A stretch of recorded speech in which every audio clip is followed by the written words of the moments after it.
Yo, let's have some fun. Okay, so check out the screen right here. So I have John 1:1 up right now because of this right here, the Word, right? So you see what it says? In the beginning was the Word, and the Word was with God, and God was the Word, right? So what you focus on is begin, Word, God, right? Word, God, right? Scary simple. Those are the only key words that you need to know about John 1:1 is that the Word is God. God, Word. Scary simple, right? Now check out Genesis. Genesis, in the beginning, God created the heaven and the earth, right? So what do you see? You see God, and then you see create, and then you see Word, Word. Heaven is a word. Earth is a word. All of these are words, man. That's the scary simple service. Now, check this out right here. Hi, employee. This one's for you, right? Because, I talk to a lot of people and then they call themselves employees or employers, right? And I'm just like, wow, man, you guys really bind yourself to some fun words and stuff like that because you can't read. You don't even know what the word is, man. So check this out. I'm going to show you what's up right now. So I'm always going to go to the origin because I would like for people to see what the origin of word is, right? Word literally means speak, say, right? And then if you click on verb, I already did it, right? Then the verb is going to take you to something right here, right? And then you see where it traces down, Proto-Indo-European, W-E-R-E, where, to speak, right? So keep following it, right? Let's go, right? So if you see what speak is, right? And then you follow speak all the way down, Proto-Indo-European root, spreg, to speak. Oh, okay, so spreg and speak were circular right now to strew, just throwing things out right here, right? But remember, we're talking to the employees right now, right? So let's see what employee is, right? Employee takes you to employ, right? So when you employ or you're employed, you're in to fold. They fold you in.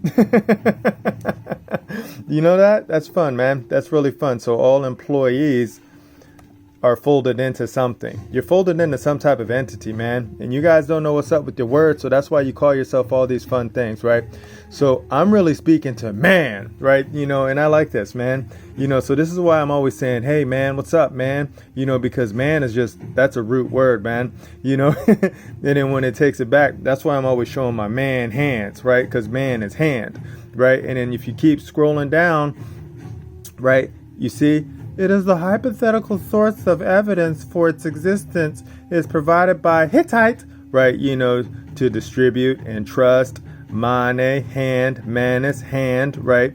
Keep moving, handwriting, to order, commit to one's charge, literally, to give into one's hand, right? Old Norse, mund, hand, all of these things, right? Mund, hand, protection, guardian, right? Okay, so what is the plural version of man? You got men, right? Now look at what men is, right? Men takes you to think, right? So man, men, think, right?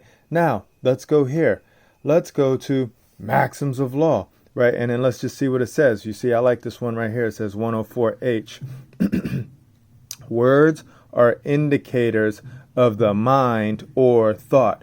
Oh, so word and man and mind and thought, they're all the same, man, because men right here think, right? And then you have all these other words right here that are associated with, right? But an employee, no. Someone employed, someone is folded in. You're not even a man, right? You're nothing, right? You're just folded into something. But all of you, men and women, call themselves employees, man. And then that's just not cool, right? Because look, check this out. I want to show you something, right? Look at what the definition of employee is, right? Because I'm in here, in Law Cornell 42 U.S. Code, subsection 410J3, right?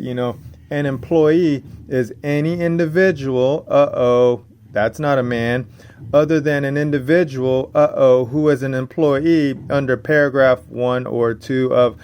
You see these words, man? They always get so circular. Always, right? It's just silly. It's just silly when you start looking at these words, because they're just fun, man. So let's keep it moving, right? Look at what a taxpayer is. Right? Look at what a taxpayer is. The term taxpayer means any person subject to any internal revenue tax. Oh, what is a person? Right? The term person shall be construed to mean and include an individual, a trust, a state, partnership, association, company, or corporation, right? You know what a person is not? A person isn't a men. They don't think. A person is not man, right? Not the hand, right? A person is not the word, right? A person is not a verb, right? A person does not speak. Employees, you are persons, man. And this is why we have to show you the words right now, man, because you guys have never read your Constitution, right? Look at this. It doesn't say all persons. It doesn't say all people. I mean, it says all people, right? It doesn't say all employees. It says all people are by nature free and independent and have inalienable rights, right? You can't take them away, man. Let's keep it moving. Check this out. Article 2, California Constitution. Look, we're just showing you what's up, man. Look at voting, initiative, and referendum and recall, right? Look at this. All political power is inherent in the people, right? It doesn't say inherent in the person. It doesn't say inherent in the employee. It doesn't say inherent in any other thing but people. And people are men and women, right? So let's keep it moving, right?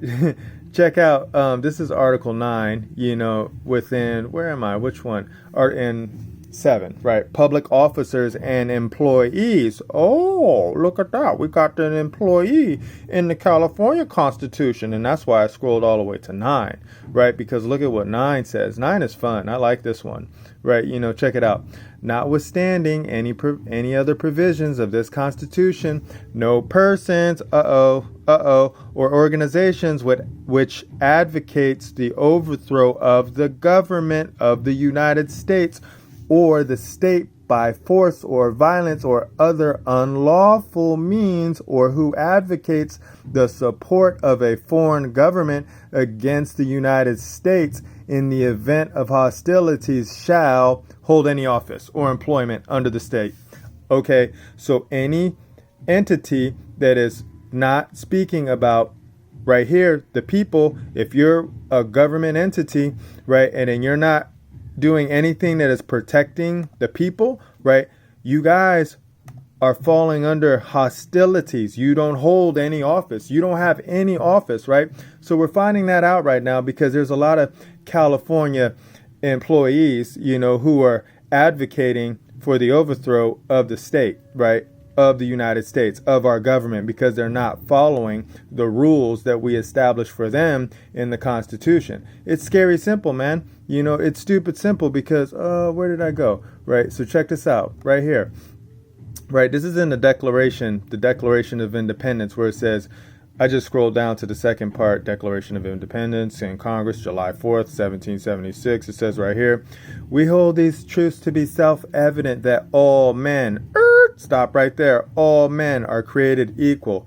Okay, doesn't say persons, doesn't say employees, it says men, and we know men is to think, right? So check this right here, right? This is in CalCon, right? It's saying that every public entity called public officer and employee, you took an oath to defend and support the Constitution of the United States and the Constitution of the state of California against all enemies, foreign and domestic, right? So every time you try to change the words, right? Every time you try to change the word, right? Because in the beginning was the Word, and the Word was with God, and the Word was God, man.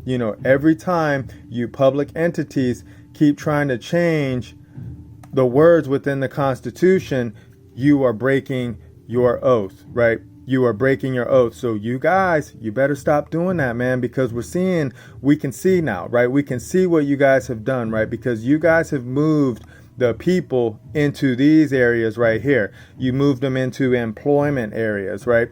You moved them into things like this. You call them persons, right? This is my claim, man. I just laid down all the facts for you right here, man, because I'm showing you what's up. I'm showing you that in the beginning was the Word, and the Word was with God, and the Word and the Word was God, right? That always flips me up right there, right? Because I just see Word God, right? And then that's just how it always is, man.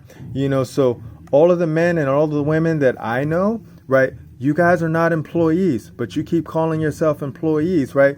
And then because you do that, you keep binding yourself, right? And then when you bind yourself to exactly what it is that you're going to be, right?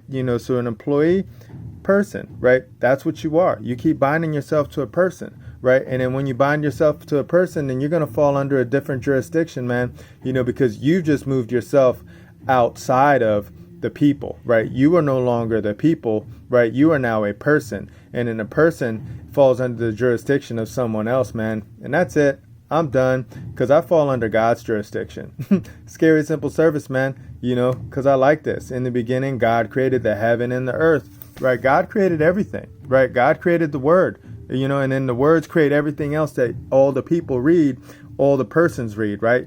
And that's just a fact, man. So I'm done. I'm out. I'm going to go. I'm going to have some fun. I'm going to do some work, and I'm going to go try to find some people, and I'm going to try to show them that, hey, man, I don't think you want to be an employee anymore. I think you would much rather be a man or a woman in the private. All right, I'll talk to you guys in the future. Remember, nobody's having more fun than us. Bye.